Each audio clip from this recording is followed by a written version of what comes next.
ಮಾಡುವಂತ ವಿದ್ಯಾರ್ಥಿಗಳ ಮೇಲೆ ಪೊಲೀಸರ ವೇಷವನ್ನು ಧರಿಸಿ ಲಾಠಿಗಳಲ್ಲಿ ಮೊಳೆಯನ್ನು ಹೊಡೆದುಕೊಂಡು ಹುಡುಗರ ಮೈ ಮೇಲೆ ಮೊಳೆಯ ಗುರುತುಗಳು ಕೂಡ ಇದ್ದಾವೆ.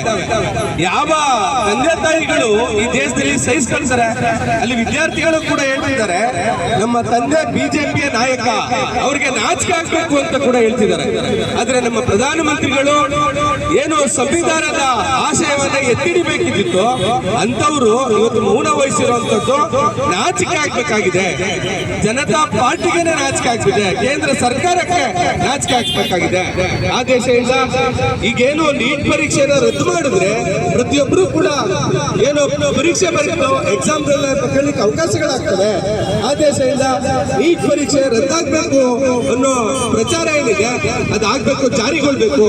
ಮತ್ತು ಕೇಂದ್ರ ಸರ್ಕಾರ ಮುಷ್ಕರ ನಿರತ ವಿದ್ಯಾರ್ಥಿಗಳ ಮೇಲೆ ಏನು ದೌರ್ಜನ್ಯ ಲಾಠಿ ಪ್ರಕಾರ ಮಾಡಿದೆ ಅದು ಅಕ್ರಮ. ಇದರ ಮೇಲೆ ಸೂಕ್ತ ಕಾನೂನು ತನಿಖೆ ಮಾಡಬೇಕು ಅಂತ ಕೇಳ್ಕೊಳ್ತಾ ಇದ್ವಿ. ರಾಮನಗರದ ವತಿಯಿಂದ ಭೀಮಾ ವಾದದ ಪರವಾಗಿ ನೀಟ್ ಪರೀಕ್ಷೆಯ ಮಕ್ಕಳ ಪರವಾಗಿ ನಾವು ಏನು ಈ ಪ್ರತಿಭಟನೆಯನ್ನು ಮಾಡ್ತಾ ಇದ್ದೇವೆ, ಈ ಪ್ರತಿಭಟನೆಗೆ ಜಯವಾಗಬೇಕು ಅಂತ ಹೇಳಿ ಕೋರ್ಕೊಳ್ತಾ ಇದ್ದೇನೆ. ಬಂಧುಗಳೇ, ಈ ಒಂದು ಹೋರಾಟವನ್ನು ಕುರಿತು ನನ್ನ ನೆಚ್ಚಿನ